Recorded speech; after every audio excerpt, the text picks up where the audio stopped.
Popular Sligo singer Tommy Fleming tours the UK from the 9th to the 22nd of November in his acclaimed musical drama Paddy the Musical. Now, venues and box office numbers on our website, irishradio.org.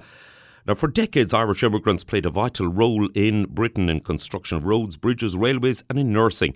Now, Paddy the Musical portrays their contribution and the toll on individuals. Patrick Murphy is the lead character, a role played by Tommy Fleming. He leaves Mayo for London in 1964. Now, Paddy's successes, trials and tribulations are followed. An older man, Paddy the Shovel Kennedy, who has been in London for generations, reflects on his own life and advises young Patrick to avoid the pitfalls. Now, to tell us more, I'm pleased to say a very good afternoon, Tommy Fleming. How you doing? How are you, Jerry? Not bad at all, Tommy. Nice to speak with you again. Now, you too. Tommy, essentially, Paddy the Musical is a social history. Although there have been books and documentaries about Irish exiles, their story brought to the stage makes it very accessible. Now, in coming to the UK cities, you're reaching those who experienced emigration or heard accounts from fathers and uncles, as in your own case. Do you feel that this gives a ring of truth to it all? It absolutely does. I mean, we brought it to the stage initially 2 years ago, and looking at the script and looking at the whole storyline, it completely rang true for me, and hence the reason I took the role. And taking the lead in this was not an easy decision, because it's a huge part to do. But it tells a great story, and like there isn't a railway, there isn't a motorway, there isn't a high rise, an office block that hasn't got the sweat of an Irishman on it in England. Indeed. Now, the song, of course, was originally written, Paddy, by Jerry Colne. Indeed it was, yeah. Jerry, great songwriter. And from there we kind of gelled the rest of the show together to bring music into it. And then we wrote 12 more songs for it. Right. Now, I understand that when this project got started, your vision was actually not to appear, but you're invited to do so when the critics and audience reaction in Ireland has certainly justified the decision. You've had sellouts, including at the Bord Gáis Energy Theatre in Dublin. Are you enjoying the combination of acting and together with the singing? Absolutely. I mean, I used to act years ago, and I couldn't keep both going. So I always say I'm a singer-actor, not an actor-singer.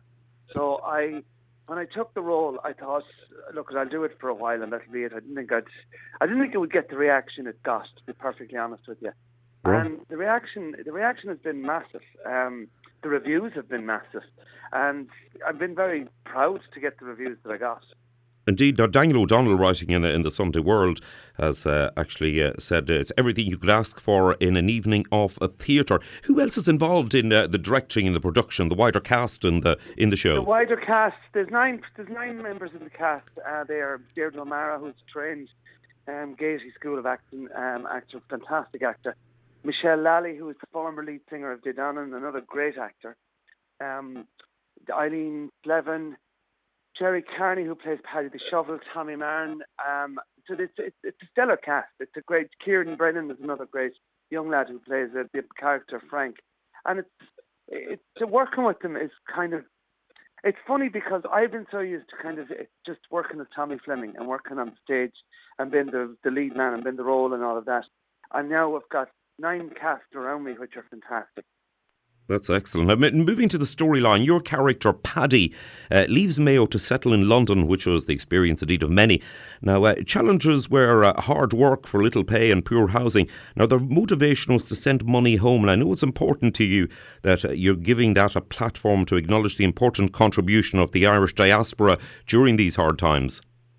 Absolutely. I mean, you have to remember, I always say that there isn't a household at home in Ireland that hasn't got a Paddy, that doesn't know a Paddy, that isn't related to a Paddy. And what I mean by Paddy is by the men that went over and built Britain, went over and tried to make a big, big life for themselves, but that didn't work out, and they ended up on tough times. And they became what we now know as the Forgotten Irish. And it's a serious tribute to those men and women that worked their fingers to the bone to make a life for themselves. And it just some of them it didn't work out for them.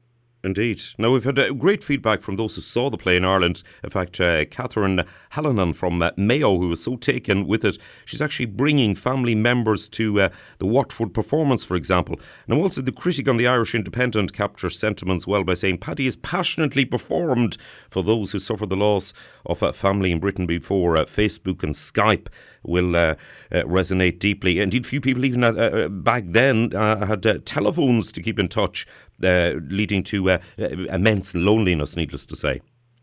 Absolutely, and you have to think it's a much smaller world today than it was back then, because maybe a phone call might have been, you'd have been very lucky if you got the phone call once a week, and that was very costly.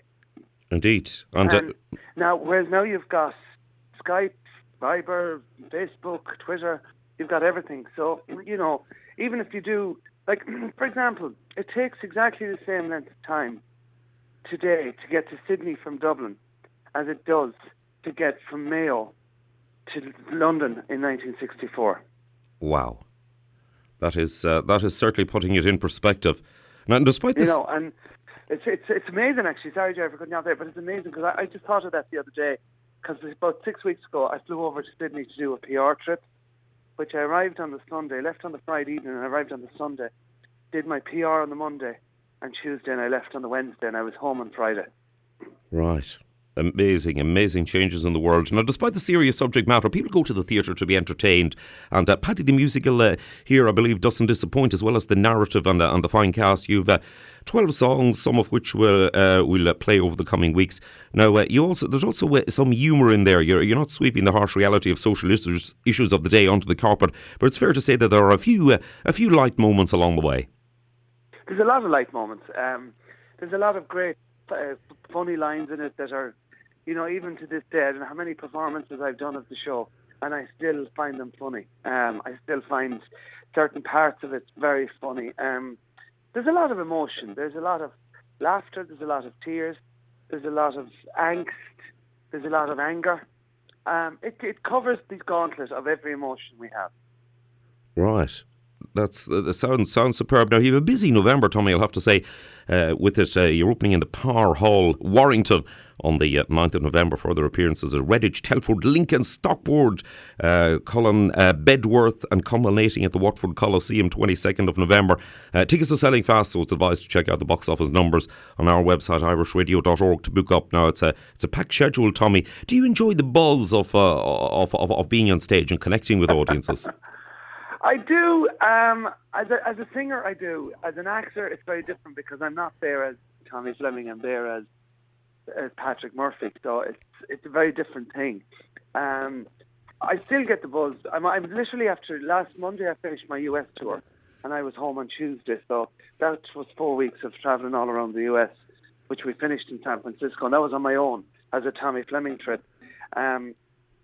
And now I kind of jump back into the role of Patrick Murphy as the actor to do the UK tour. And it's jumping from one to the other can be difficult, but the buzz is always there. I mean, I'm 25 years this year, Jerry, doing what I do, and I still haven't lost the flair for it, That's absolutely excellent. Now, we'll feature some of the tracks from it. Paddy the Fool That I Lost, Goodbye My Old Friend, and also a duet. You've got a new album. You've got a duet out with Vince Gill, the esteemed country singer Vince Gill, and a version of What a Wonderful World from the new album. Absolutely, yeah. I brought a 25th anniversary album out. It was released yesterday, actually, called Stories, and it's kind of 25 years of songs, and I recorded 5 new songs. And one of those was, I got a call I met Vince many years ago, and we got to know each other. And I did backing vocals and stuff on different albums from him. And he rang me and he would do the duet, and I said, as long as I could use it on the album, absolutely. And it's been a huge airplayer in Ireland at the moment. Excellent. So I suppose I'm not a country singer, so it's very funny kind of jumping in to work with what I would call an absolute real legend of a country singer and true country, Indeed. What's the name of the album, Tommy? Stories, the name of the new album, just out yesterday. 32 songs, double album, celebrating 25 years. Right. Now, do turn out, see Tommy Fleming, Paddy the Musical, the UK tour, the 9th to the 22nd of November. Dates and venues, as I say, at irishradio.org. Tommy, this is great to talk to you. Loads of success, as needless to say it will be, with the play, and also good luck with the new album. Thanks a million, Jerry. And I'm coming back actually to do a solo tour in March. So that's another trip to the UK for me. Excellent. We look forward to that, and look forward to bringing news on that. Tommy, listen, lovely to speak with you again, as always. Listen, thanks a million, Jerry. And thanks to all the listeners, as always, for being as kind as you are. A real pleasure. Thank you indeed, Tommy. And here is the man himself, Tommy Fleming, with Paddy. From his window he sits back and watches people come and go on the way, rushing to catch the train homewards, as he often did in his day. He remembers the dark of the mornings and the days he worked in the rain, the good times, the bad times, and the friends that he knew. He'll never see them